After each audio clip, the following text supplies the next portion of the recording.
Fans, we are back with another edition of the Cheap Heat Productions Wrestling Podcast. My name is Jack Kilby, Executive Vice President of Great North Wrestling. And tonight we have with us a man who is a second generation talent, a man who did some work in the World Wrestling Federation in the 90s, but is a standout talent still to this day in the New York independent area. Wanted to welcome Mr. Jason Speed to the podcast. Thank you. Thank you for having me. I'm just looking forward to this. Well, I think I know the answer to this particular question, but I like to ask it to give the fans a baseline for where you're coming from. But growing up, were you a fan of the business? Oh, definitely. Since since I can remember, my first favorite wrestler obviously was my father. He's the one that inspired me to do this, and I'm not just saying this because he was my dad. I mean, every match he had was exciting. That just got instilled in me, and here I am today.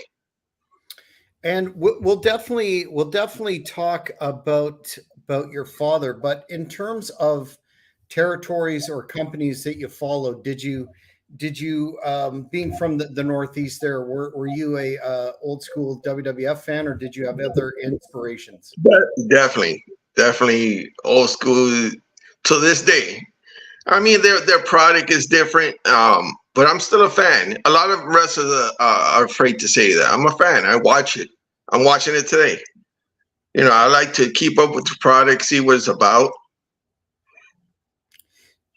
Aside from your dad, did you have any particular wrestlers that were an influence to you growing up, or someone that you considered a role model in terms of the worker that you would later become? I would say Macho Man Bret Hart. Mm-hmm. Good choices. Excellent choices. So you touched on the fact that your dad was a wrestler, and he actually, from my research, trained Hugo Savinovich, the longtime wrestler and Spanish announce member for the WWF. Can you give the fans a little bit of background as to your father's career and the training process that he undertook with Hugo? Because I understand from one of your previous interviews that may be something that he doesn't acknowledge. That's true. Well, my father started in the early 70s. He was one of the stars on a show called Ringside 41 in New York City. And he trained Hugo in his first match. And the funny was when Hugo had his first match and he lost, he went into the ring and started crying. My father had to get him out. And really? later on, he became somewhat of a name. And in all those interviews today, it kind of hurts because my father was really instrumental in his career. Never acknowledges him. Actually, I went to one of the shows at the Garden in New York, and as he was coming out, I called him out. He looked at me. I called him as his old wrestling name, which was Pantera. He looked at me. I said, El Ángel Blanco's son, that was my dad, looked at me, didn't acknowledge me, and just walked away. Yeah. So in terms of my father, his way of teaching, a lot of these guys now, they learn it. I learned in a boxing ring in the South Bronx, in a gym called the St. Mary's Park in the South Bronx. And then after that, he would teach me how to fall on concrete in that gym. So once you got in that ring, it was nothing. And he didn't teach me any other way than all the other guys. Didn't treat me any different. And that's how I learned. Now, that kind of old school training, definitely old school training, Do you think that that gave you an advantage compared to, some of the things we hear about today, where that toughness factor isn't really emphasized for fear of hurting someone's feelings or whatnot? Definitely, definitely. Like I said, I didn't get any special treatment. When I got chopped, I got chopped. When I got hit, I got hit.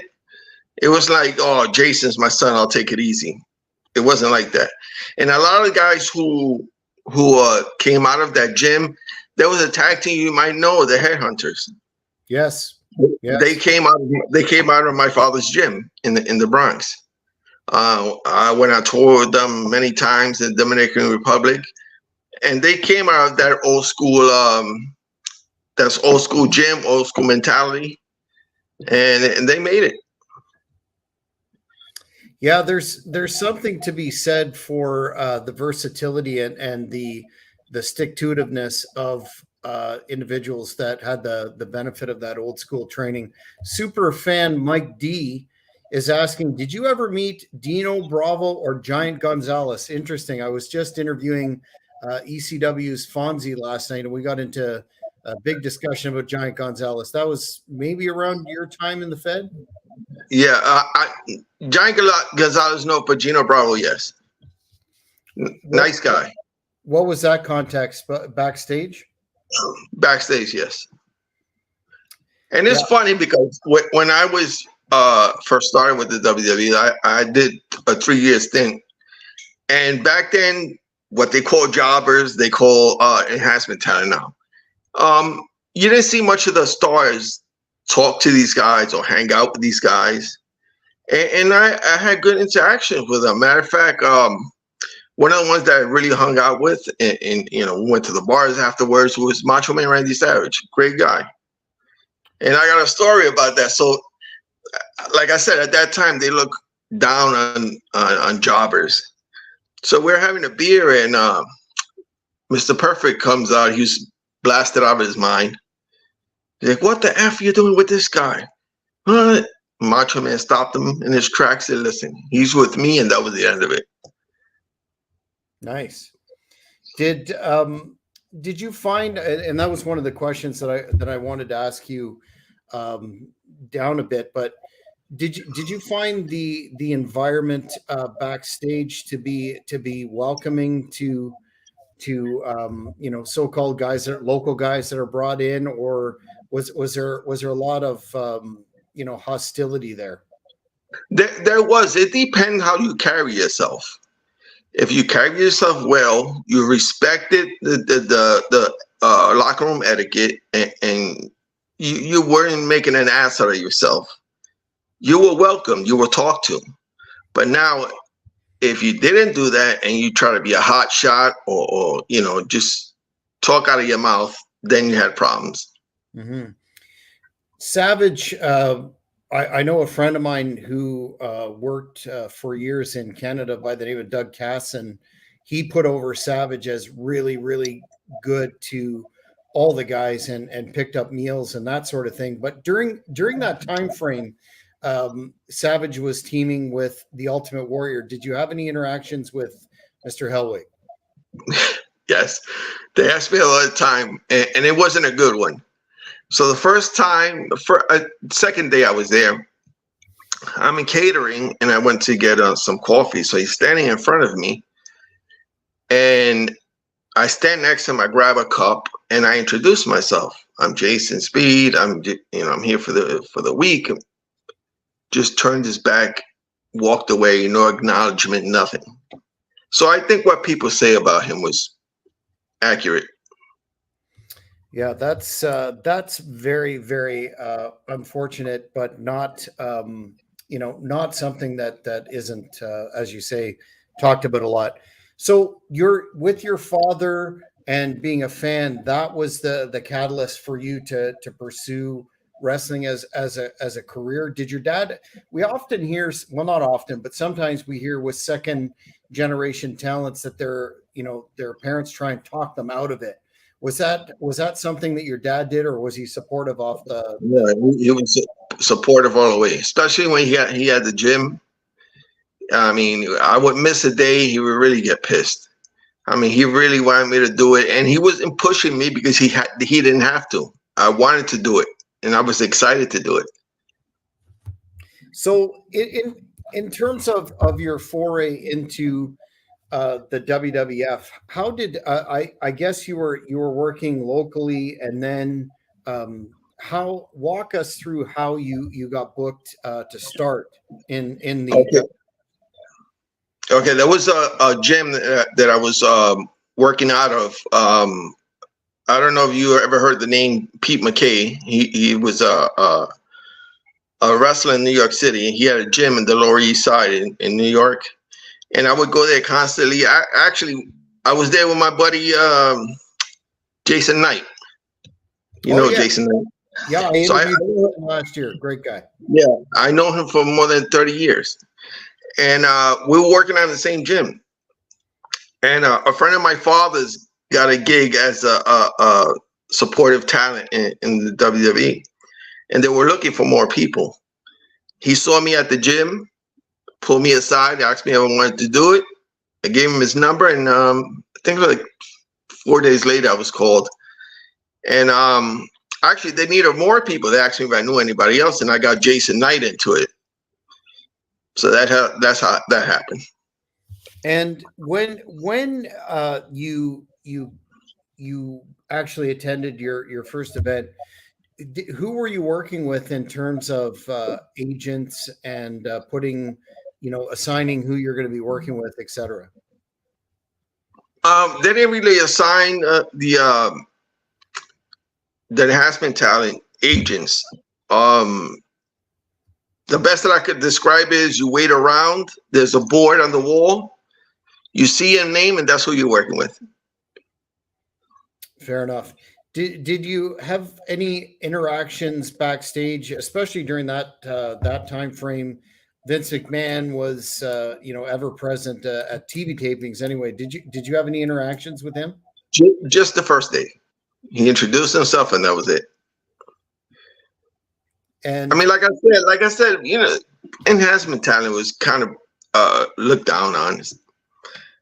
So I mean, I didn't mind. I was there. I was just excited to be there. Mm-hmm. So it didn't matter to me. In terms of your and walk me through the matches that you had. I see, according to the research, that your first match was a tag with the Nasty Boys. Is that correct? Yeah, that is correct. And that's another crazy story. So another guy that I brought in, he trained at my father's gym. I knew him since we were in grade school. So, good worker. I called him. I said, "You want to do this?" Sure. So that was one of the guys that had a big mouth. So we're at backstage, and they all play cards before the matches. And the Nasty Boys told him, "Hey, Julio, why don't you tell Tito Santana we're playing cards to come over here?" The guy got nerves to tell him, "Why don't you go tell him yourself?" I was like, "Oh my God." I couldn't believe it. So they left it like that. They didn't say anything. Maybe like an hour later, we're in the locker room. They come in, they surround them. And my friend had his back to me, and he winks his eye at me. He starts telling him, "Why do I beat the crap out of you right now? How would you like that?" He was like crapping in his pants. Forward to the match. We're getting things together for the match. And they're saying, "Who's taking the armpit?" He said, "Your boy is." Oh, man. When they got him in that ring, I don't know if you could look that match up. It's on YouTube. I mean, they gave him the beating of his life. My thing was the quickest thing. They gave me a double DDT. Jimmy Hart rolled me out, and the rest was him. They tore him to pieces. That's what you get. Did you ever bring him back in, or was that? No, that was the last time. I can't say I blame him. And of course, a lot of folks here, including one of the fans, Mike, is interested in your match with Shawn Michaels, who was, just at the start of his Ascension. He had Sherry Martel with him. Hmm. I recently watched that match, and it. How did that come together? And what were your thoughts when you saw your name beside him? They must have had confidence in you to assign you to him, given that push that he was just starting. Yeah, it was amazing. I always make a joke that I had a non-title match with Shawn Michaels. I mean, basically true.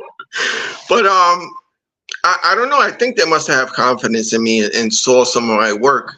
Um, it was amazing. And the funny thing is, when we got back backstage, I'm walking back. He's actually waiting for me behind the curtain. Shook my hand and said, "You great job." And that was a great moment just to get that acknowledgement. Yeah, yeah. What are your? I know obviously the man had significant talent. He was pretty much a veteran. Not pretty much. He was a veteran at that point in time. When you were working with him, did you have any inclination that he was going to be who he came to be, arguably the best worker of all time? Yep, I did. You could see it. You could see. I mean, he had his issues with extra activities, but while he was working with me, sober, great guy, had nothing nice to say about me. Hung out afterwards at the bar, but of course, you could tell that guy was going. I mean, the minute that happened that they did that heel turn, you could tell the guy was Mhm. just gonna blow up. Did you have any contact or feedback from Sherry Martel, a true veteran at that point as well? Yeah, she's another one that complimented me. And actually, after that, we would go to her room, play cards afterwards. She was a great girl. Yeah, It's a shame what happened. yeah, gone way too soon.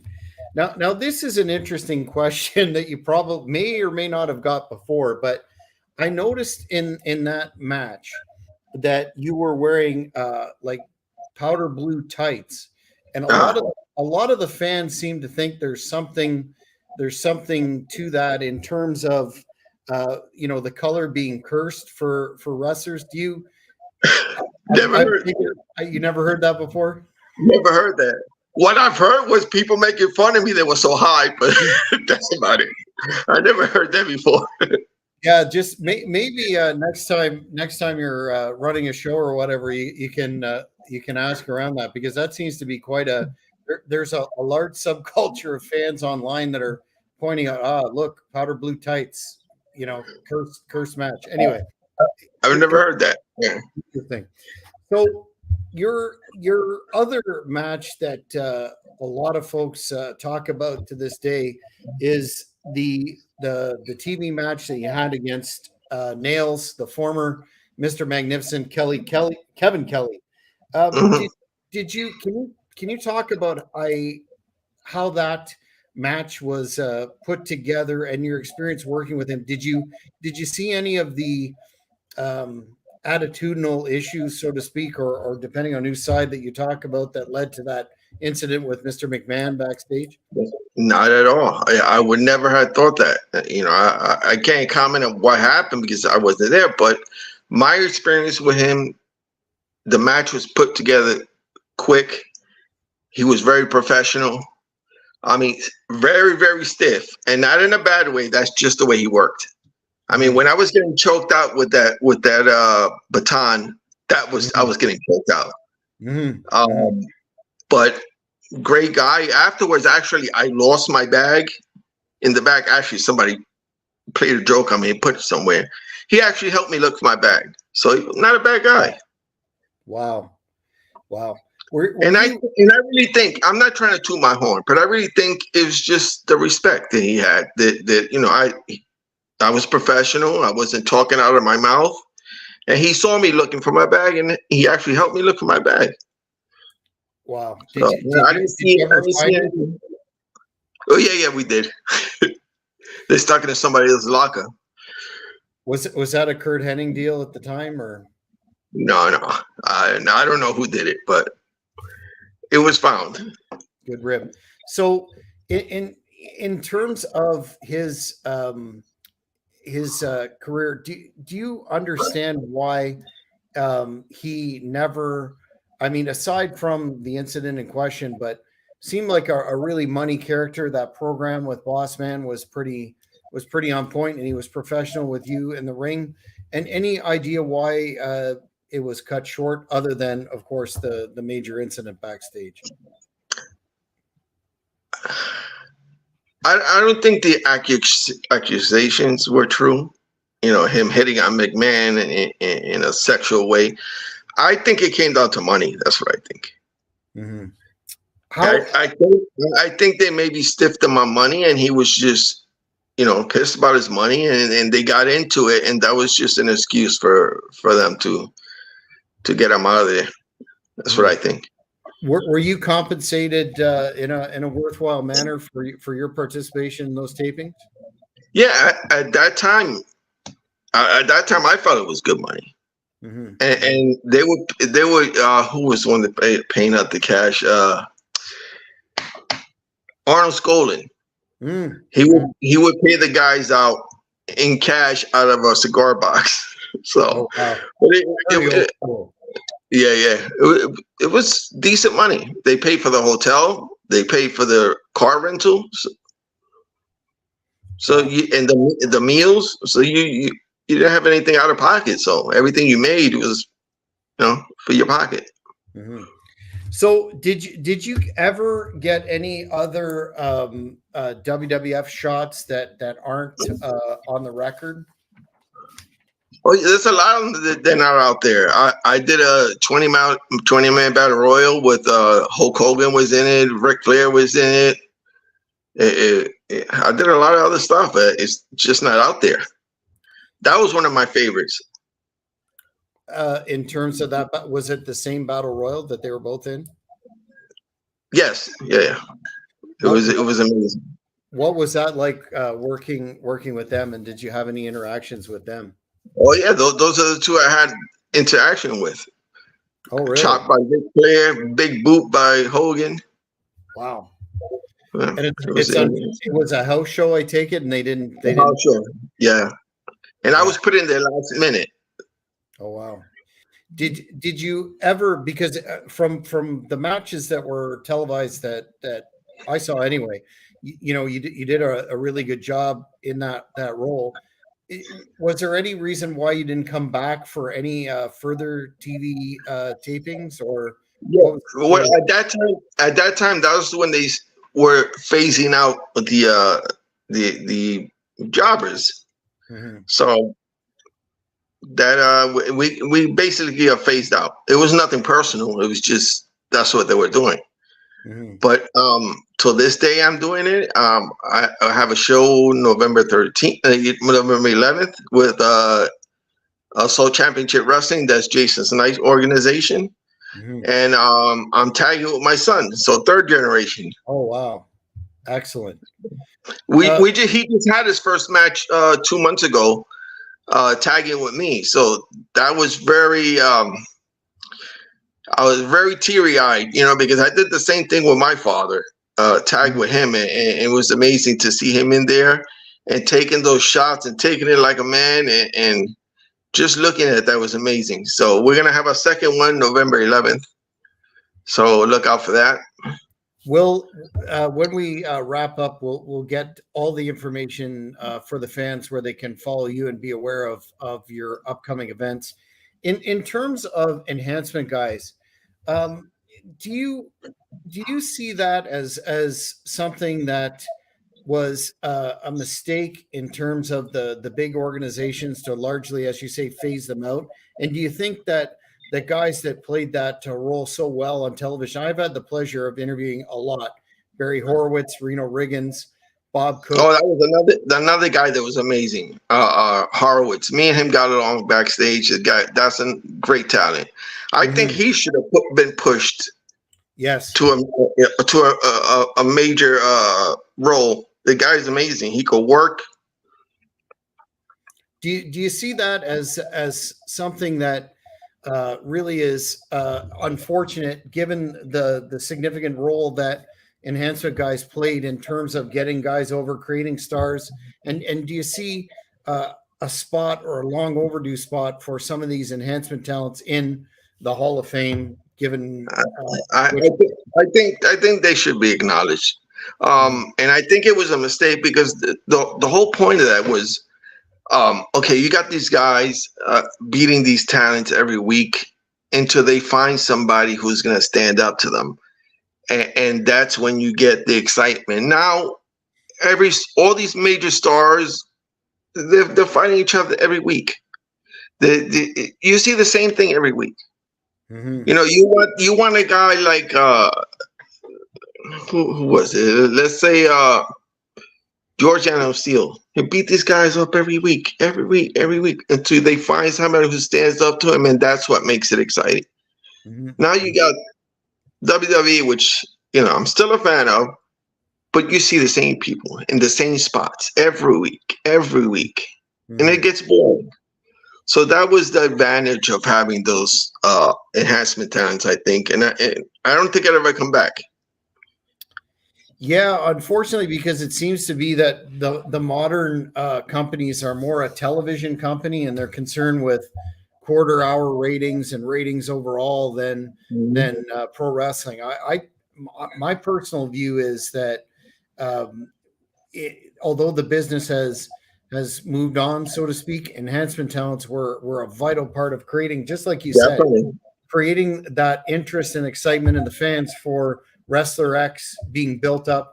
How many guys were fed or built up for Hogan to be a legitimate threat, and then when they finally got in the ring with him, they were considered to be a real threat. So anyway, Exactly. that's very Yeah, when you had feuds back then, these two guys wouldn't touch each other until that event, that main event. Now they're fighting each other tag team, they're fighting in 3-ways, and then they get to the big blowout. It makes no sense. Absolutely. A fan is asking, how was it working with Gabe Hitch? Who's Gabe Hitch? I'm not familiar, so you're not either, I guess. No, I don't. Sorry. Okay, well, maybe if you can put some context on there, Mike, we can ask again. Now, you in your role as being prominent in the New York area for independent shows, you work with a lot of or quite a few TNA stars, including an experience that I heard about with Angelina Love. What do you think of the rebranding of? If you want to get into that, go for it. If it's ancient history, no problem. What do you think of the rebranding of Impact back to TNA that was announced this Saturday in the pay-per-view outside of Chicago? I don't think. I think after Jeff Jarrett left and they didn't have that influence, and they didn't have that Paul Heyman influence, I think it's just went down. I don't think that rebranding is going to make a difference. It may, but I don't think it's going to make a difference. People are not watching, and that's unfortunate for them. But I don't think changing the name it's not gonna make any difference. Yeah, especially since now that NWA announced that they have that television deal with the CW network, they're definitely number 3 behind AEW and WWE. Hopefully, I mean, the more places people have to work, the better. But it's going to be interesting to see if they can get a market cornered, so to speak. Yeah, that's the good part about it. That a lot of wrestlers have places to go now. Yeah.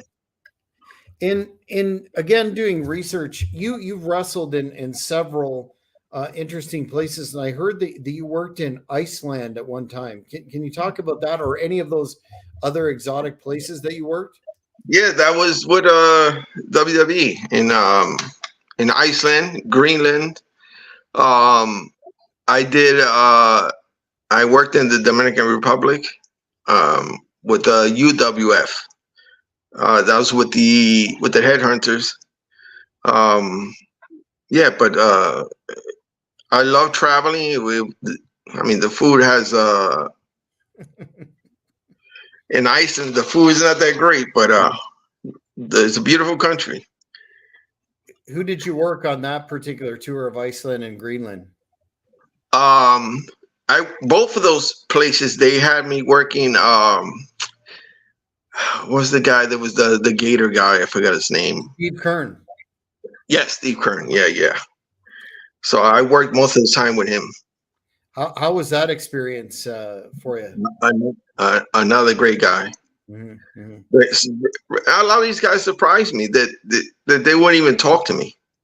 But he was another one that would sit out in the arena with me and just chat about life and whatever we were talking about. But yeah, great guy. Yeah, definitely an old school guy. So can you talk a little bit about your promotional work in the area there and what you have upcoming, in addition to the exciting news about tagging with your son and that third generation extravaganza? Right now, that that first match I had 2 months ago, I haven't wrestled in like maybe 4 years. Really?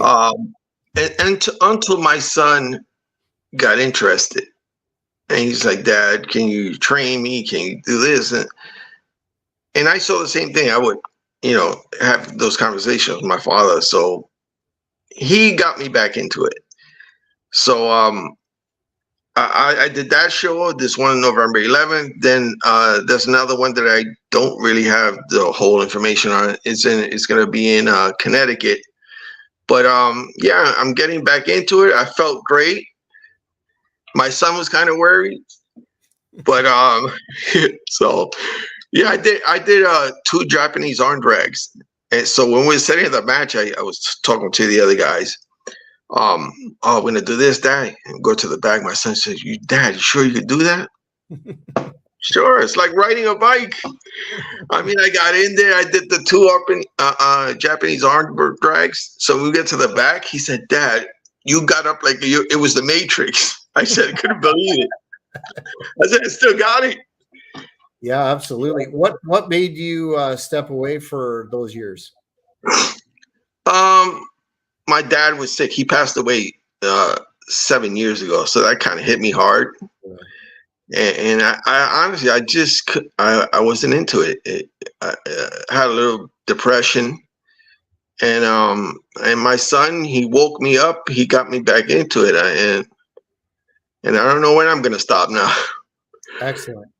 Well, we'll be sure to keep in touch, and if you have any major developments coming up, let us know. But in the meantime, where can the fans find you on social media? I know you have a Twitter and Facebook as well, but is there any? Yeah, and Instagram too. You get me at Jason Speed on Instagram, Facebook, TikTok, all the major social media platforms. If you have any questions, if you know anything, just hit me up. Now, last question is, are there any Speedettes coming in the future for Jason Speed? Who knows? I didn't know you were going to bring that up, but who knows? that was highly entertaining when I heard you talk about that before. But Jason, thank you very much for your time. I appreciate it. And we will keep in touch and make sure that the fans are aware of what you have going on. Fans, if you're in North America, especially America, Canada, Europe as well, support independent wrestling. There are many great talents like Jason that have bled, sweat, and left it all in the ring, as they say, for the sake of the sport. And that includes Great North Wrestling, my company. But go out there and support independent wrestling. Until then, till next time, thank you for tuning in, and we will see you down the road. Thank you.